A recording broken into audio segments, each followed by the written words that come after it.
और कारगिल विजय दिवस के अवसर पर प्रधानमंत्री नरेंद्र मोदी ने आज द्रास में कारगिल वॉर मेमोरियल के जरिए अग्निपथ योजना की वजह से देश के युवाओं को जो फायदा मिल रहा है उसका भी जिक्र किया। लेकिन खास बात यह है कि दुनिया के अन्य देशों में भी इस तरह की योजनाएं चलाई जा रही हैं। तो क्या है अग्निपथ योजना में खास, आपको दिखाते हैं इस रिपोर्ट में। जून 2022 को मोदी सरकार ने सशस्त्र बलों में सेवा देने के लिए भारतीय युवाओं के लिए एक आकर्षक भर्ती योजना को मंजूरी दी, जिसे अग्निपथ कहा जाता है। इस योजना के तहत चुने गए युवाओं को अग्निवीर के रूप में जाना जाता है। भले ही आज विपक्ष इस योजना को लेकर कई तरह के दावे करते हुए नजर आ रहा हो, लेकिन इस अहम योजना पर प्रधानमंत्री ने विपक्षी दलों को भी आईना दिखाया है। अग्निपथ का लक्ष्य सेनाओं को युवा बनाना है।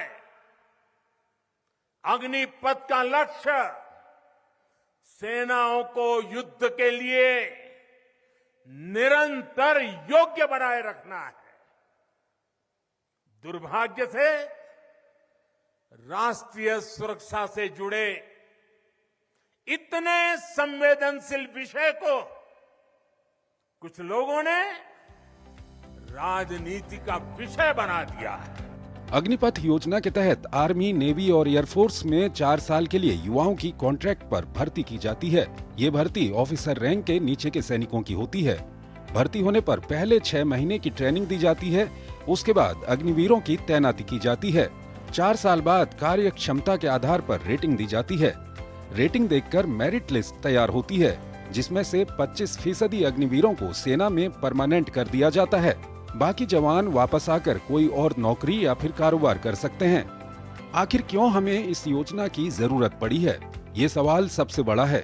लेकिन देश की रक्षा के लिए इस योजना को बड़ा परिवर्तनकारी सुधार माना जा रहा है।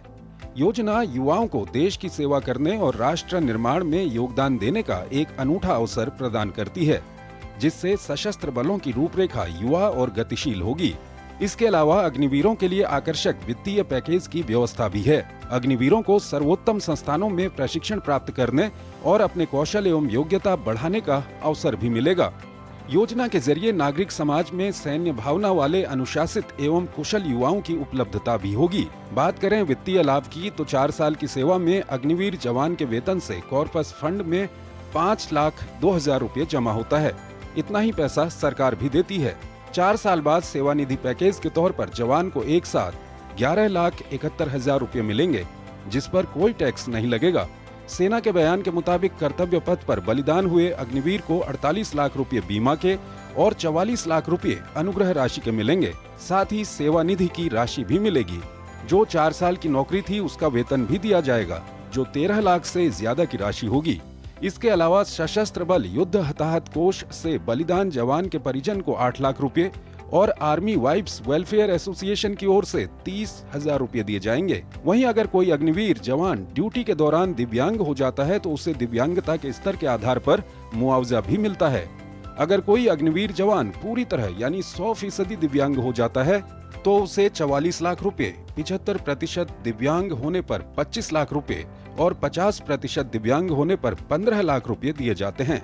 हाल ही में केंद्रीय गृह मंत्रालय ने अर्धसैनिक बलों और असम राइफल्स में पूर्व अग्निवीरों को कांस्टेबल के पदों पर 10% आरक्षण और आयु सीमा में छूट देने के साथ शारीरिक दक्षता परीक्षा में छूट देने का ऐलान किया है। इसके अलावा कई बड़ी कंपनियों ने भी अग्निवीरों को नौकरी देने का ऐलान किया है। विपक्ष के दावों के विपरीत अग्निपथ योजना न केवल रक्षा क्षेत्र में व्यापक सुधार का हिस्सा है, बल्कि कई अन्य देशों में भी इस तरह की योजनाएं सफलतापूर्वक चलाई जा रही हैं। इजराइल में सैन्य सेवा पुरुषों और महिलाओं के लिए अनिवार्य है, जिसमें पुरुष 3 साल और महिलाएं 2 साल तक सेवा करती हैं। वहीं दक्षिण कोरिया में सभी पुरुषों को सेना में 21 महीने, नौसेना में 23 महीने और वायुसेना में 24 महीने की सेवा देना अनिवार्य है। वहीं ब्राजील में 18 साल के पुरुषों के लिए सैन्य सेवा अनिवार्य है। ये अनिवार्य सेवा 10 से 12 महीने के बीच रहती है। इसके अलावा ईरान में 18 साल से अधिक आयु के पुरुषों को 24 महीने सेना में नौकरी करनी पड़ती है। ब्यूरो रिपोर्ट के साथ विशाल बैरिस्टो की रिपोर्ट, डीडी न्यूज।